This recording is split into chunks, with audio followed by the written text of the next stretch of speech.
Its establishment, having as many as over 18,000 NGOs, supporting a greater NGO involvement and working at grassroots levels on the one hand, and Malaysia on the other, condemning NGOs because of certain intrinsic and hidden forces which could endanger the stability of established regimes.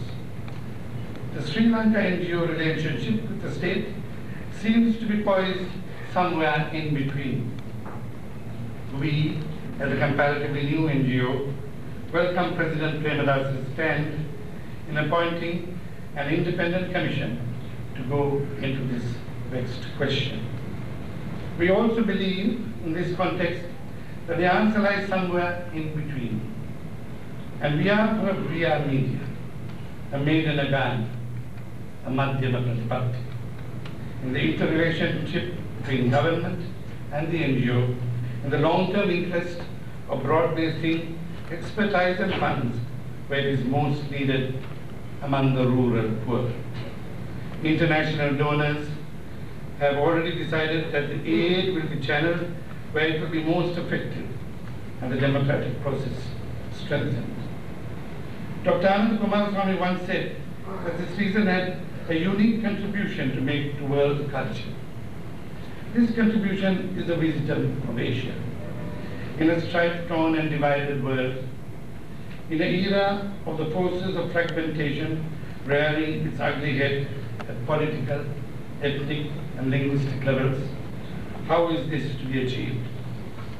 For our part, as a first small step in the appropriate direction, cultural survival hopes, sincerely hopes, in the near future, to host under the chairmanship of President Jayajawardena, whom we will be the right catalyst at the right time, when the winds of change had begun to blow in respect of Indo-Sri Lanka relations. He has come with the bandages of peace to help bring about a real étang. He brought the right poultice to festering wounds at the right time. And these three young Turks also jumped up in their seats. They could not do nothing else but stare in wonder and bewilderment at the grand exposure of primordial grandeur of this great leader. And then they turned and fled from the front portico. Thus, ladies and gentlemen, began and ended in a flash of a second one major issue which may have turned the course of our island's history if it had materialized. Of such is the stuff of history. And today, let us listen not to a historian steeped in the tomes of history books, but to a man who made history in his time, rightly or wrongly, in the cause of his country. This would then, indeed, be the proper salute to the memory and lifeblood of Dr. Ananda Coomaraswamy. Thank you.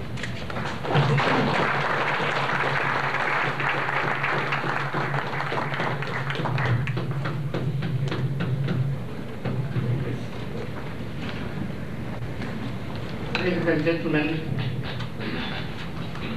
I now have the honor of asking His Excellency Mr. Nagendranath Jha to say a few words to us on this occasion where we foster ties between our two countries.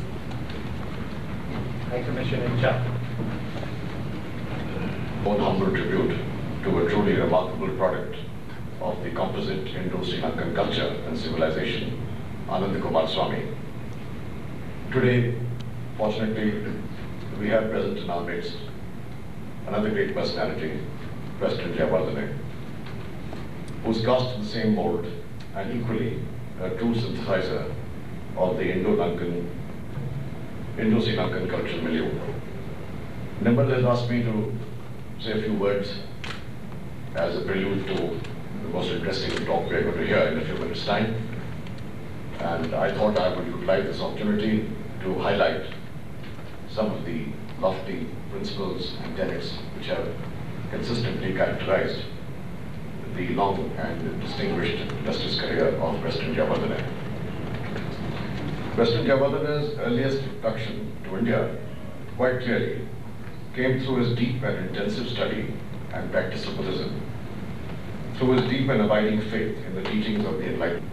It appears regrettably to be an axiom of history that after a country has achieved its independence, while the leadership quality of its political elite may remain unimpaired, nevertheless, the earlier idealism and the spirit of self-abnegation, carefully built up over decades of struggle, dissipate virtually in a moment, creating, inevitably, a vacuum that becomes almost impossible to fill. A leader of any country, and more so of Sri Lanka, which is a especially close neighbor and friend of India, who has known our great leaders like Gandhiji, Jawaharlal Nehru, Vallabhbhai Patel and Subhash Chandra Bose, to name only a few, and who has himself derived inspiration from, as well as extended active support to our own freedom struggle, will always occupy a special place in the hearts of the Indian people. Consequently, President Jayawardene's popularity with the Indian people should come as no surprise to anyone. He reminds us of a phase of our history which we fondly cherish, and he mirrors to us our hopes, aspirations, as well as the course we must chart for ourselves in order to realize our original goals of economic and social justice for all. We live today in an era of turmoil, of unbridled irresponsibility, and even instigation and incitement to violence. It is a period when the very basic idealistic and ideological pillars of the freedom struggles in our countries are threatened. Distressing as it is, there is also the additional point to carefully bear in mind that quite apart from the situation in which some of us may find ourselves today, we must, looking back to the generation that fought for the freedom struggle, realize that that generation, to them the concept of the unity of the country was also a very basic and fundamental one.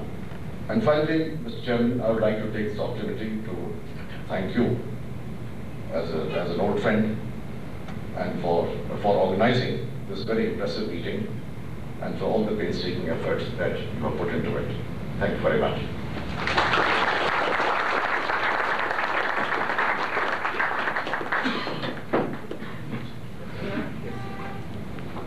Ladies and gentlemen, I now have the honor to ask President Jayawardene to deliver to us the 1991 Ananda Coomaraswamy oration on the subject Sri Lanka's Quest for Freedom, 1818 to 1948. President Jayawardene.